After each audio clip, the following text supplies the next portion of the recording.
Welcome to Triangle BNI. Today's show is brought to you by Oak City Tech. We talk each week, folks, about the digital marketing world. It's loud, it's crowded. You need to get the correct message to the correct people. So you need pros like Drago and his team at Oak City Tech. So go to oakcitytech.com. Let them know what you're looking for. I know they'll be able to help you. Hi, everybody. My name is Mike Manning. Each week on Triangle BNI, we bring you a local small business success story. If you are not familiar with BNI, it is Business Networking International, the world's largest networking organization. Our little slice of heaven here in the Triangle, Raleigh, Durham, and Chapel Hill. Each week, about 31 chapters and around 530 members get together, and our job is to help each other grow their business.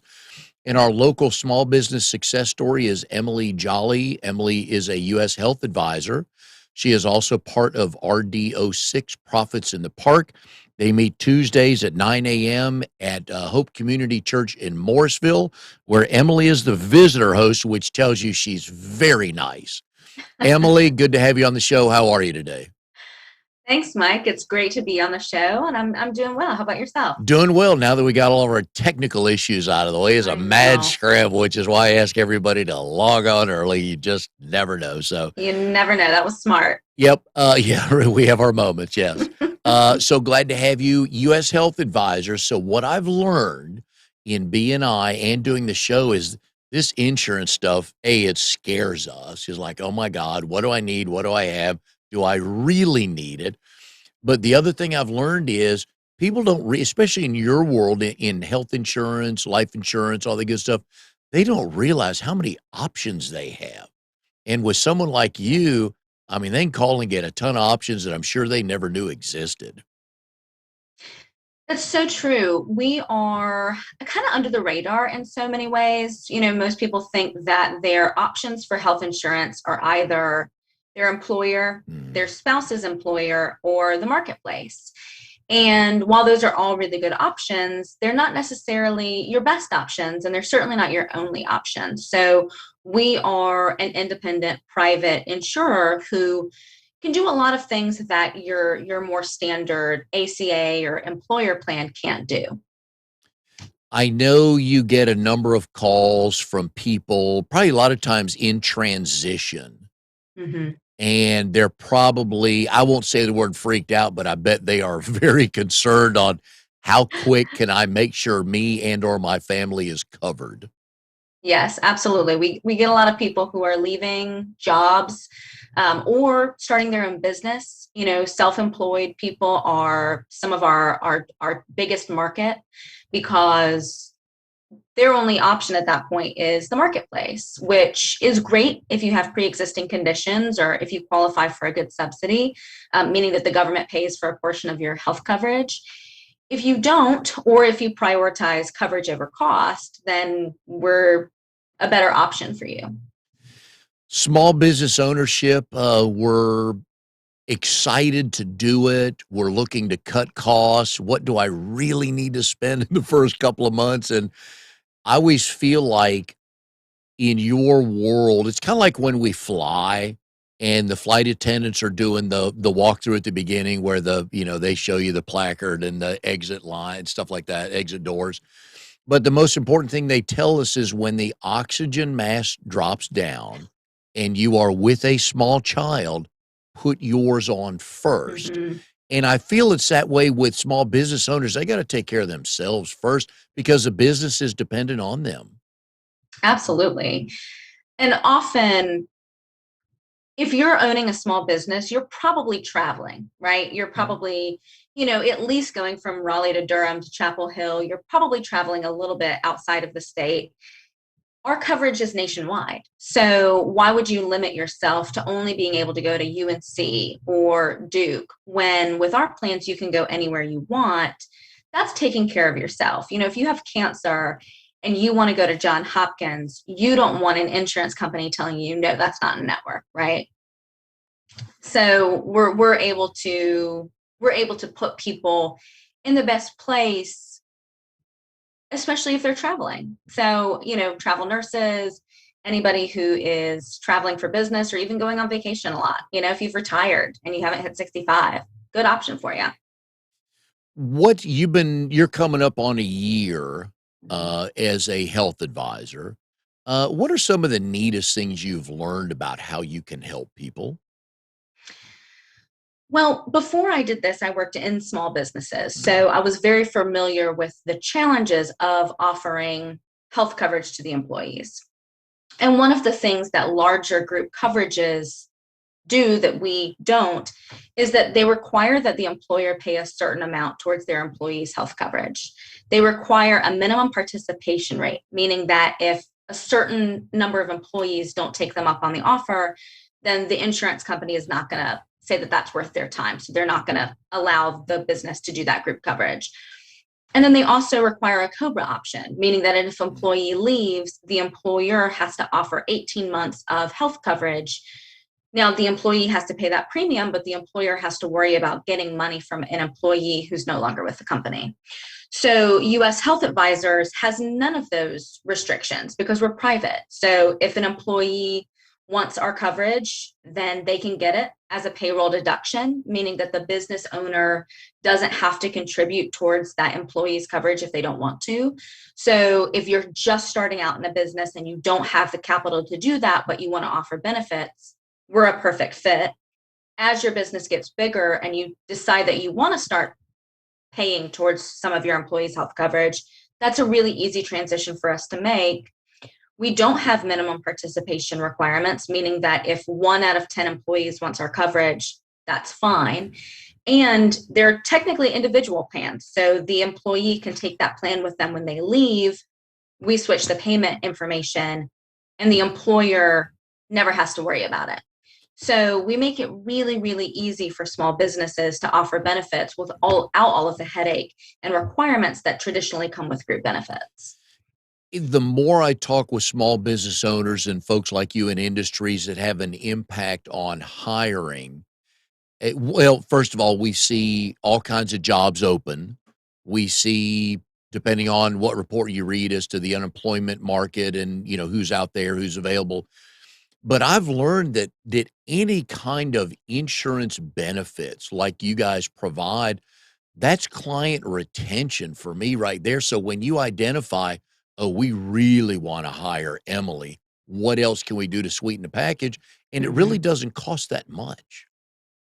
Right. And in our case, we can make it cost nothing for the business owner. So traditionally, when you're hiring somebody, one of the first questions out of their mouth are, do you offer benefits? Right? Before they ask about salary, Yeah. before they ask about hours, they want to know if you offer benefits. And if the answer to that question is no, you are probably not going to hire that Mm. employee. And you're also not going to be as competitive with your current employees. It's hard to hire right now because so many employers are coming out there with really strong benefit packages, trying to sweeten the deal, like you said, for employees. So if you're a small business looking to hire in this environment, you're coming at it from a disadvantage if you don't offer benefits. But a lot of small businesses can't afford to do that. So we're able to offer it, like I said, as that payroll deduction. So the business owner is the common payer, but they're taking it out of that employee's paycheck every month. And that employee is getting the benefit tax free. So it really is a perfect solution for small businesses, A, who are struggling to hire, but B, in industries that don't traditionally offer health benefits. I worked in the restaurant industry for many, many years. And generally speaking, they don't offer benefits because Mm.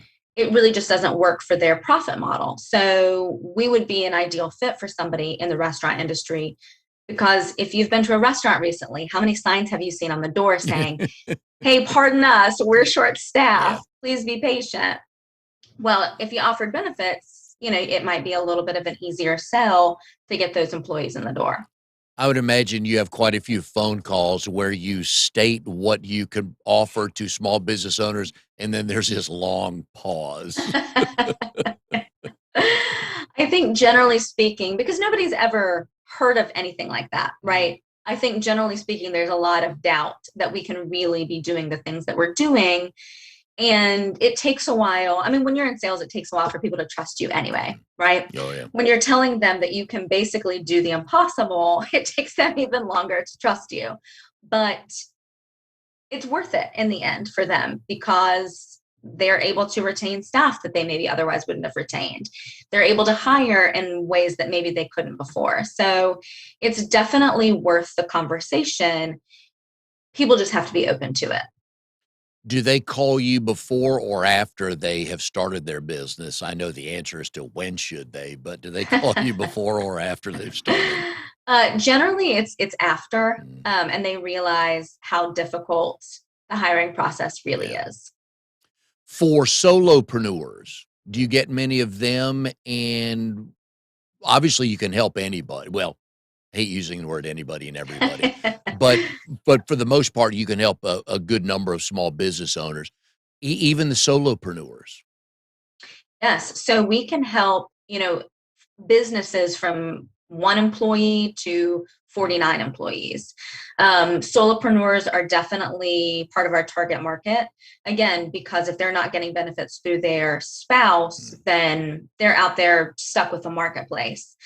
So, and even if they do get benefits with their spouse, often those are very expensive plans yeah. because the employer subsidizes their spouse's insurance, but not theirs. So, just a couple weeks ago, I was able to save somebody, I don't know, $1,000 a month on their spouse and kids because it was costing them $2,300 a month to be on the employer's plan.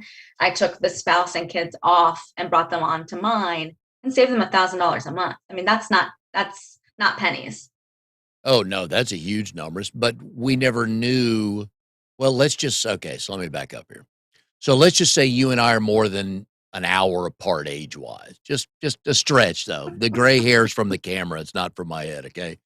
But back in our day, everything was black or white and there were limited options. Mm-hmm. We went to work for this company and we got this.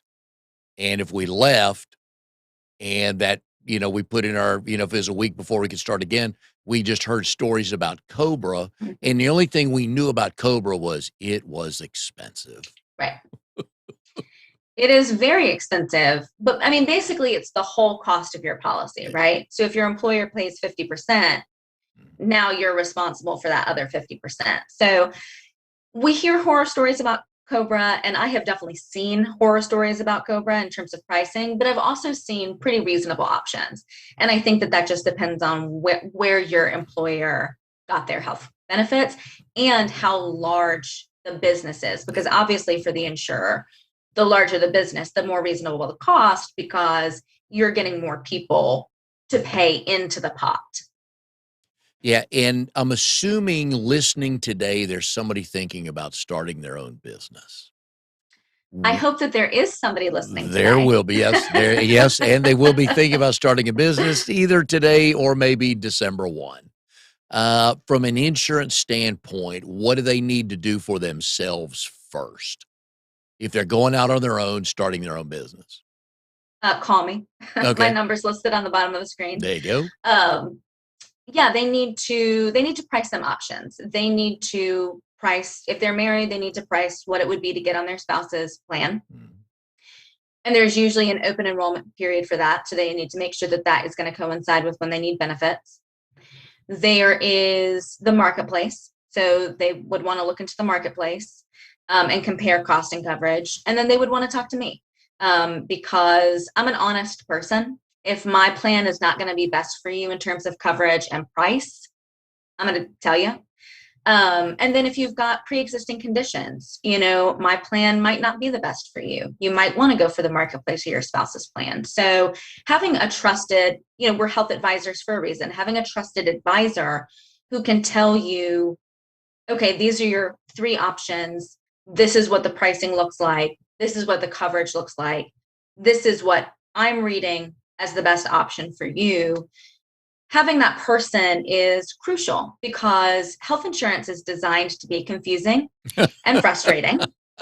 check, check. Check, check. And having somebody who can just read through the coverage and let you know truthfully what is going to be the best for you is that's a weight off of your shoulders. That's a monkey off your back. Now, I would love to make the sale, but I'm sure you can tell I am not a salesy person. I am an honest person. If we're not the right fit. I'm going to Yeah. tell you. I have learned through the automobile insurance world that many people are underinsured, which that we rarely talk about because Hmm. we'll call up, hey, I've got a 2014 fill in the blank car. I just need to get it insured. What's the minimum I can do? So generally, they're going to be underinsured on the road. Yeah, Does that same thing happen in your world where people are underinsured? absolutely. And not so much underinsured, but large out of pocket exposure potential. So high deductibles, high out of pocket expense. If you're on the marketplace and something happens to you in Florida, but your coverage is through Blue Cross Blue Shield with UNC, there is literally no out of pocket maximum if something happens to you in Florida. That's terrifying because no max means you could be out of pocket millions of dollars.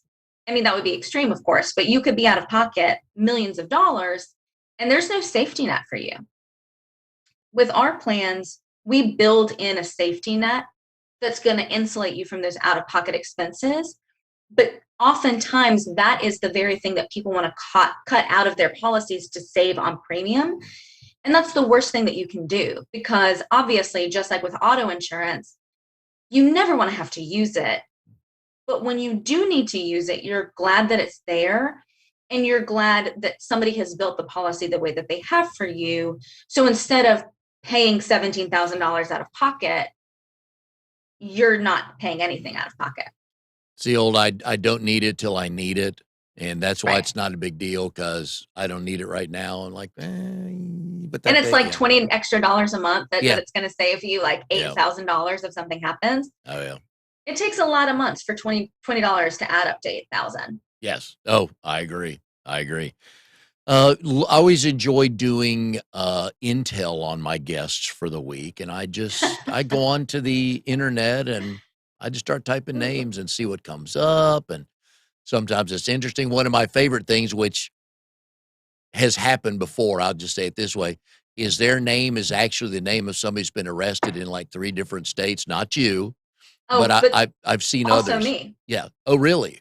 Yes, when you Google Emily Jolley, some woman who kidnapped her child in like, I don't know, Ohio or something, and absconded with the child. Oh, That is the first thing that comes up when you Google Emily Jolley, I which must have is missed that one. not ideal. No, no.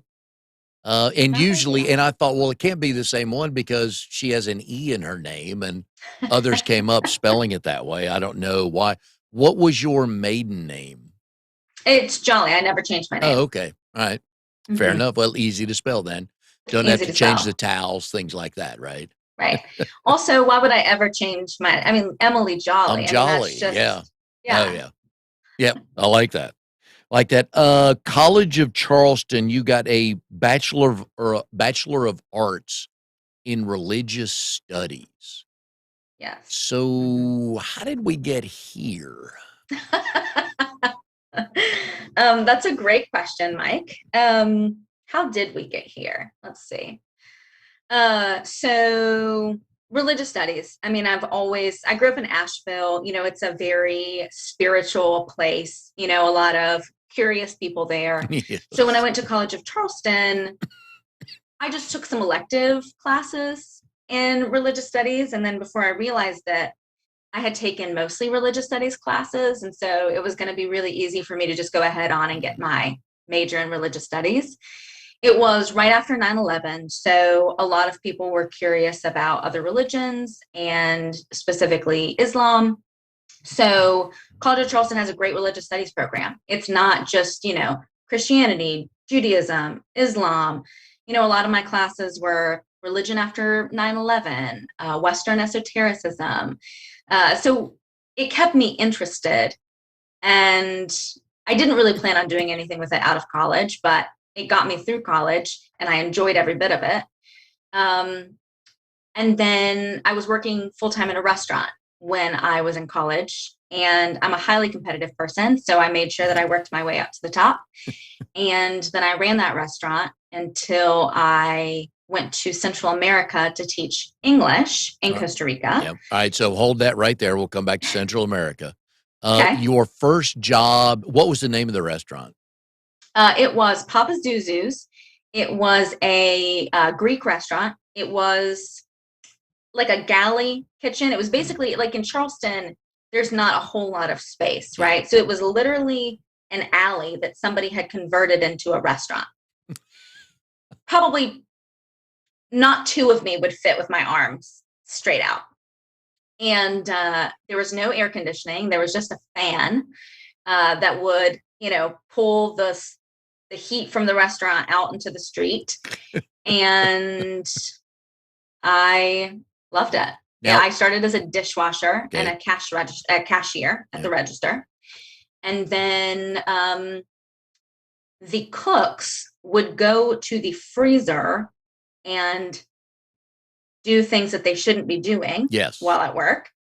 And that would leave me in the restaurant by myself. And so when somebody would place an order, I'd have to walk up the alley, go into the freezer, get them, bring them back. So finally, I just decided I'm going to learn how to cook. And that way I don't have to go fetch these idiots every time somebody places an order. And that's what I did. Then when you first took the job, was it out of necessity for spending money, or did you just want to be in the food industry? All my friends were getting jobs. And so I got a job too. And I didn't really need one. My parents paid for my college, which, I can't thank them enough for. They paid my bills, which I also can't thank them enough for. But, everybody was getting a job. So I got a job too. I'd always worked in high school. So it just seemed like a fun thing to do. I used to eat at this restaurant all the time. They played, again, I'm from Asheville. So they played bluegrass every day. Yes. So that was really appealing. I was vegan at the time. So Mediterranean food, they had a lot of vegan options. So I ate there a lot. I knew the owners, and it just seemed like a good fit. At the time you were a vegan. Not anymore? Not anymore. Okay. No. Veganism did not last long. About a year because, cheese. I was vegetarian for about 20 years though. Okay. And then I went to visit a friend in Italy, I don't know, probably over a decade ago, and just decided to go for it. No regrets, not looking back on anything? No regrets. Meat is delicious, it turns out. Could have been the deal killer with your husband when you went on your first date, right? Oh, yeah. He would not, I think, have dated me if I was vegetarian. Vegetarians tend to be picky. Oh, I did not know that. Okay. Mm-hmm. Yeah. So I will say the people I've met from Asheville, I've not spent time there. I've been in and out of there, but I haven't spent any time there. But it is quite the gathering of people. There are tons of festivals there and just all kinds of stuff going on. It is. Asheville's an amazing place. It is kind of a melting pot of, different ages, different demographics, different socioeconomic classes. And it is, I love Asheville. My parents still live there. I am there pretty often, about once a month. I don't know that I could ever afford to live there again because it's very expensive. But it was a really neat place to grow up. What is your go-to meal now that you are a certified chef? I'm not a certified chef. You are today on this show, yes. I got promoted to sous chef, but never went to culinary school or anything like that. I just, showed up consistently enough that, somebody gave me some responsibility. But my go-to meal, like a quiche is a great way to clean out your fridge, get rid of some odds and ends of vegetables and cheeses, and budget friendly, and it's delicious. Quiche, slice of quiche, side salad, glass of white wine. There you go. When you were cooking at the restaurant, did that make you cook more or less for yourself during and after that? When I first started, more, because I was broadening my horizons. Like I moved here and got a job at the Weather Vane at Southern Season, and Southern Season, RIP, was amazing. Like you could walk in there and find ingredients from all over the world. And so it was super exciting as a new cook who wanted to explore. But towards the end of my tenure there, I got promoted because the executive chef got fired. The former sous chef got promoted to executive chef, then also subsequently got fired. So my 23-year-old self was running a 450 seat restaurant by myself. Wow. Which I had no business doing. I was working 9 to 9, Mhm. and it kind of killed it for me. Like Yeah. I stopped cooking for enjoyment at that point. Were the executive chef and the sous chef fired? Were those connected to the freezer or not? Different restaurant. Okay, right. Different restaurant. That was in Charleston. And yes, ultimately that was connected to their firing. And in Chapel Hill, no, it was just, Southern Season was running a restaurant without really any restaurant experience. And weren't making great budget choices. So, it was like they let somebody get in real deep and make some bad choices. And then they fired them and then promoted somebody who maybe wasn't super well equipped to be promoted. And then that person was asked to also leave. So it just was kind of a perfect storm of bad choices there. And I was just stuck in the middle, kind of holding the fort. I would assume on the cook line that chefs, when they're making their own meal for the day, should the restaurant supply them with one, that's where you kind of try out. I really like this dish, but I'm going to try it with this sauce or this side or something like that. I bet some pretty good stuff has come out of that. Oh, absolutely. So we did like something called family dinner. Okay. And so that is when, like at night, all of the cooks, like somebody is in charge of cooking for all of the cooks and the dishwashers. And a lot of good things came out of that. I worked with a mostly Hispanic staff. And so I was never in charge of family meal because they did a better job.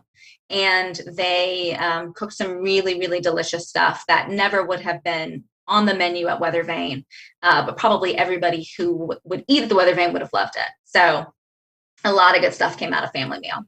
I have heard the phrase in the restaurant or the baking world, I think it's off menu. Yeah, Man, off menu. that's some good stuff, I bet. Yes, it is. Yes, it is. All right, so You we've got know, go ahead, finish your no, story. you go ahead. You go Now, ahead. I'm changing subject, so finish your story. No, Okay. change away. All right. So the Hispanic crowd, you're bilingual, correct? Mostly? Mostly. All At right. some point, I can firmly say that I am no longer fluent in Spanish like Okay. I used to be. Working in a kitchen, Yeah.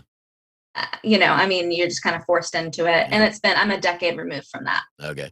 But you know when somebody's talking about you in Spanish, right? Yeah. Yeah. That's very helpful. Very, very helpful.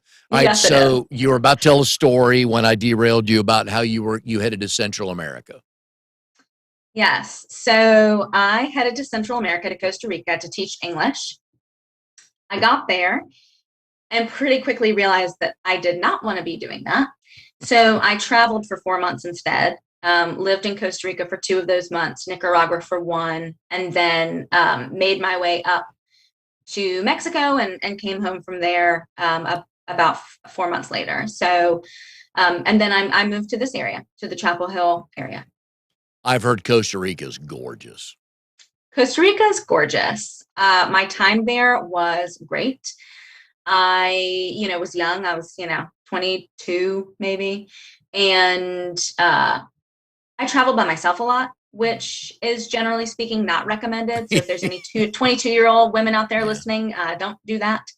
But it was great. I had a great experience. I was treated really well. Everybody was really kind and helpful. And I actually just went back in January with my parents and my husband.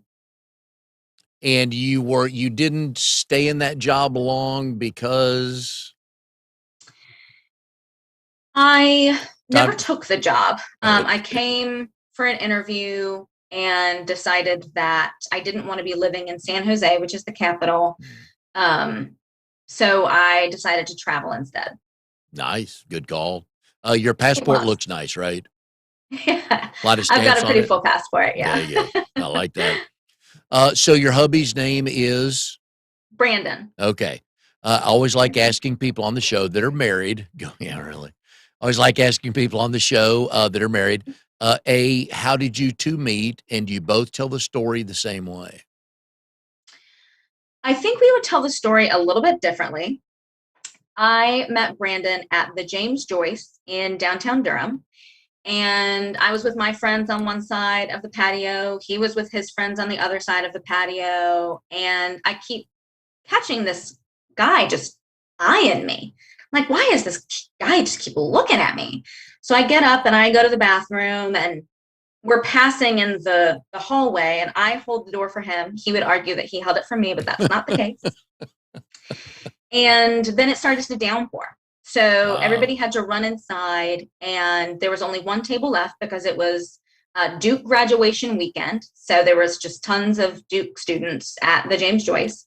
And so my friends, his friends, and a group of Duke grads grabbed the last table, and we started playing a game. And then the Duke grads realized that they were way too smart for our crowd, and they moved on. And then my husband and his friends and my friends, we went to another place. And it turns out that my husband and I have the same birthday. And that was just kind of it. We were pretty much inseparable moving forward. So when everybody sits down at the table, when do you start thinking, Hmm. interesting? It really, I mean, we were playing a game, and I'm pretty competitive, and he was also pretty competitive. And so we started competing more against each other than with our teams. And so, Ah, yes. yes, yes. And Uh, we still do. We play games, and we're extremely competitive. And things turn ugly from time to time. Monopoly boards get flipped, yeah. and you know. Can we assume the Duke people left because they did not excel at Beverly Hills trivia, like maybe Beverly Hillbillies trivia, like you and your husband did? We can assume that the Duke students left because they realized that they were, a few IQ points smarter than us, and we were only going to bring them down. Is Brandon from Asheville as well? No, he is from the Wilmington area, but he grew up here in Durham. Okay. All right. Mhm. Good blending of the boundaries of the state. I like that. Exactly. Yeah. Uh, Western North Carolina, yeah. Eastern North Carolina, meeting in the middle. Yep. Word on the street is you have played Harry Potter trivia before too. Word on the street would be right. Yep. In my BNI, we have James Rippey, who's a photographer, who also bartends at the Glass Jug, which is this local brewery that actually just right down the street from me had their original location. And now they've opened up a downtown one as well. And he invited us to go to Harry Potter trivia there. And so the home inspector in the group, the president, Danielle Cooley, who's the financial advisor, and James and we all played Harry Potter trivia. The first time we played, my team was dead last. Dead last. The second time that we've played, we actually finished right in the middle of the pack. So I think that we can put the Harry Potter trivia to bed, never do it again, but know that we weren't dead last. And for the record, James is a friend of the show. We had a lot of fun with him on here. He's a hoot. He's an He is a absolute hoot. hoot. So, the best thing about going to AC Reynolds High School was what? The music program, chorale. I was in choir every year of my middle school, high school career, and the music program was excellent. The wife was the choir teacher, the husband was the band teacher. They were a powerhouse duo, and subsequently, we had an excellent music program. In my time there, I went to Carnegie Hall twice and sang there. Wow. So Doesn't get much better than that. What is your go-to karaoke song? I don't really do karaoke. Oh, you're that good. Oh, now we found the bar. Okay. All right. No, it's, just I'm not much of a solo performer anymore. I was a little bit of a diva back in my day. But I'm probably a little out of practice. I'm so glad this is recorded. So you added the phrase in my day. Okay, good. All right. I like Yeah. that because I know Brandon would in no way, shape, or form say you're any kind of a diva now. Right. Yeah. So, the last time you sang in public was when? The last time I sang in public, like by myself? Well, I mean, I worked at a preschool for a decade, so Okay. constantly. There you go. All right. That'll work. Constantly. Now it was the Itsy Bitsy Spider, but that counts, Hey, right? you got to know what your audience likes, right? Who did you get the singing gene pool from? No question, my mom Okay. and that family. My dad cannot carry a tune whatsoever, which is sad because he really wants to. Yeah.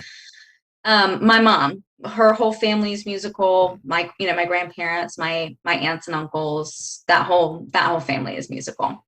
Since we're in the cone of silence and nobody can repeat this, your dad and I have seen each other at that meeting of can't sing a lick, but really, really would like to.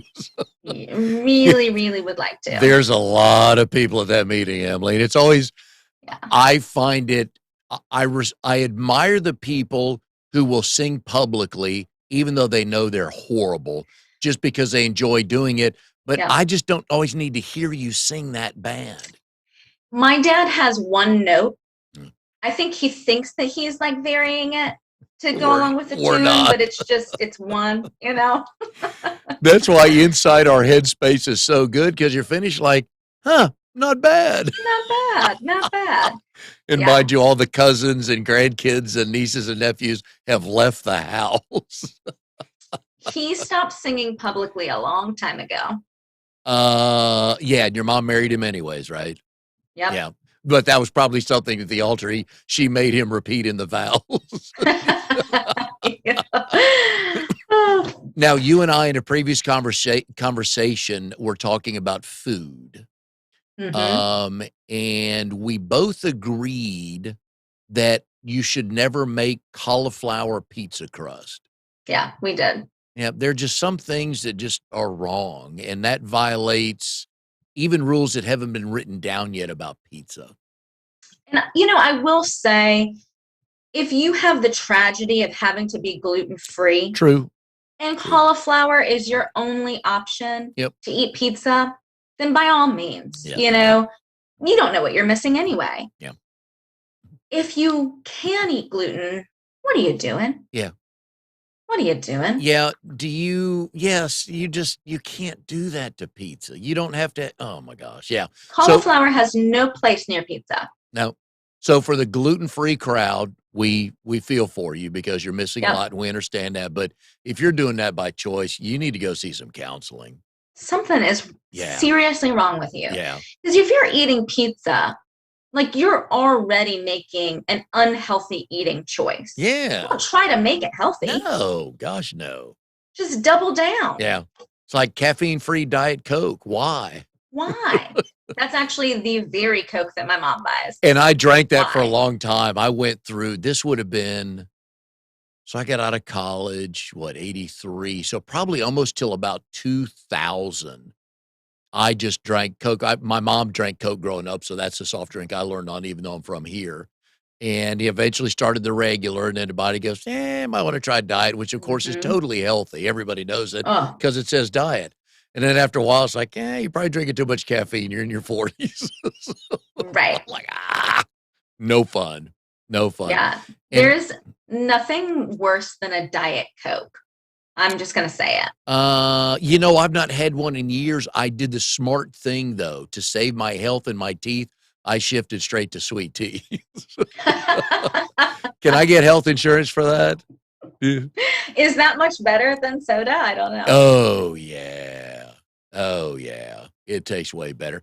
Now, if someone were 61 and someone had a pacemaker and someone enjoyed drinking sweet tea, could they get insured?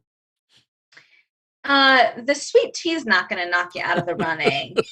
The Oh, pacemaker yes. might raise some red flags. I would. This was years ago, early on at BNI. I was talking with a guy who's a USHealth advisor. I thought, because my wife works for the state of North Carolina, and so our business, we fit into that.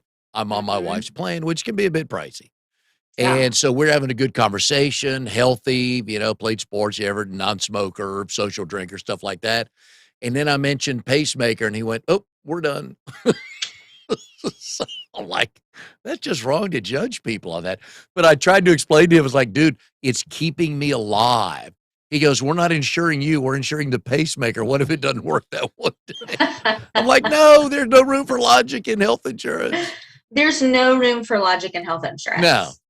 I mean, somebody who hasn't gone to the doctor in 10 years, doesn't have health insurance, there's no medical records for them because they don't go to the doctor. Yeah. They're going to pass underwriting because there's nothing there. Yeah.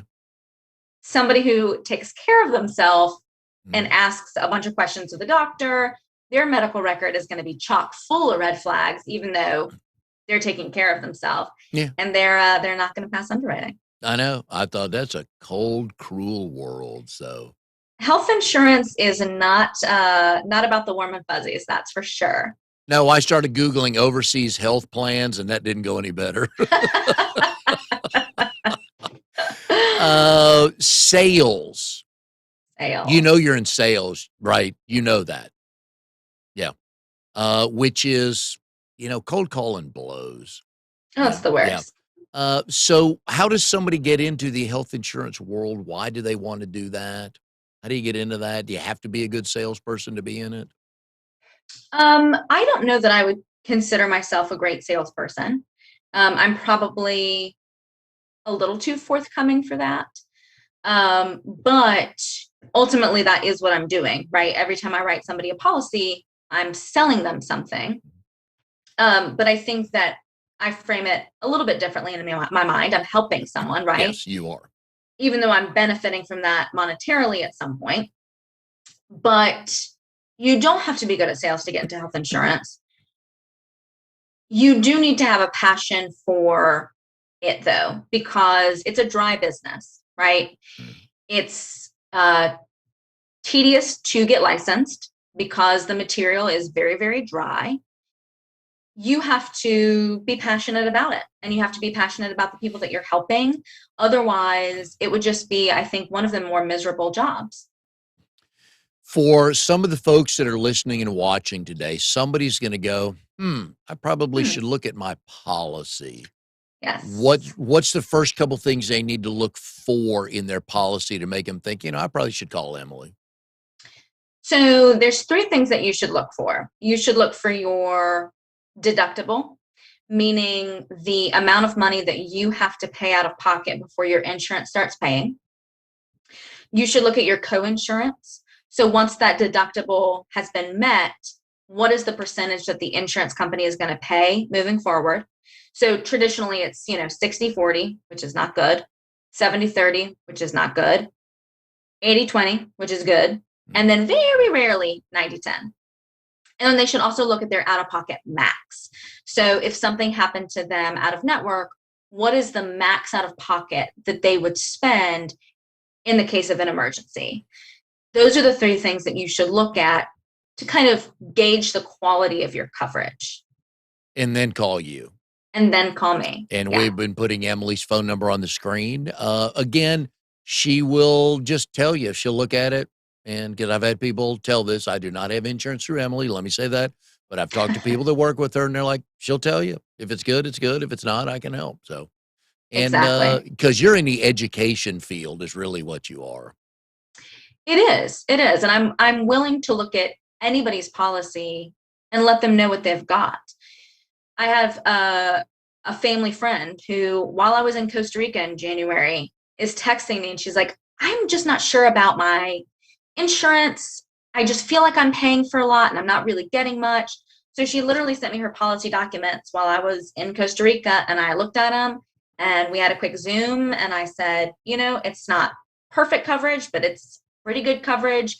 And for what you're paying for, it's great coverage. So I'll look at anything you send my way and tell you the truth about it. And only real good friends can send you their insurance doc while you're in Costa Rica. So that must be a very good friend. I hope she knows that. I hope she does too. I hope she does too. Well, I have the privilege of being the GPS navigator, so I had to have the international data. Yeah. So I actually wrote a policy while I was in Costa Rica, answered client questions while I was in Costa Rica because my phone was ringing because it was working. So, we're like hurtling down the, gravel roads of backwoods Costa Rica, and I'm on the phone with a client. Does USHealth have a office in San Jose, Costa Rica? They do not. Maybe a mobile office from the backseat of a Toyota RAV4. I'm thinking you could write it off. I mean, if there's a CPA out there that could help, hey, we'd love some input on that. But that's actually a really good point. Yeah. Yep. Twice a year you go down there, right? There's a bunch of expats down there. Oh, absolutely. Yeah. Oh, yeah. So you'd have an audience. That wouldn't be a problem. So anyways, folks, if you need help on your insurance or just need somebody to look at yours, we've been putting Emily's phone number up there on the screen. Please give her a call. Emily, have enjoyed it today. Always love the stories. Likewise. Especially, I'm glad you and I will always be connected by cauliflower pizza crust. Me too, Mike. And thank you for having me on. This has been, not the hard-hitting expose on my, past life that I thought it was going to be. Yeah. So thank you. Well, I do have a couple of tidbits. I know I've done this long enough. I think you're episode number 169. So I've done this long enough knowing what not to bring up, but I'll trot it out one day in a party setting. Just know that, okay? That's great. That's great. Yeah, nothing like deep, dark secrets coming to the surface, right? We all got them. I just type Emily's closet. Poof. Who knew a company came up? I'm like, no, I don't want to buy that. So, but anyways, I've enjoyed it very much, folks. Go take a look at your insurance policy. Make sure you're covered properly and you and your family are covered properly because you just never know. But we've been putting her number up on there. Emily, good seeing you again. I'm sure we'll cross paths on another networking event. I'm sure we will. Come visit us at Tuesday mornings, Profit in the Park. There you go. And we will see everybody next time on Triangle BNI.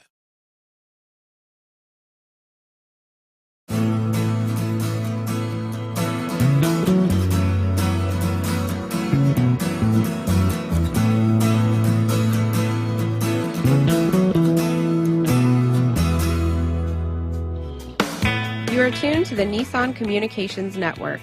If you tuned in too late, you can always watch each program in its entirety or download an MP3 audio file of it in the archives section at nissancommunications.com. Don't forget to subscribe to our YouTube channel, follow us on Twitter, and like us on Facebook. Sponsored by StreamingGear.com, Carolina Apparel, and DeltaForce.net.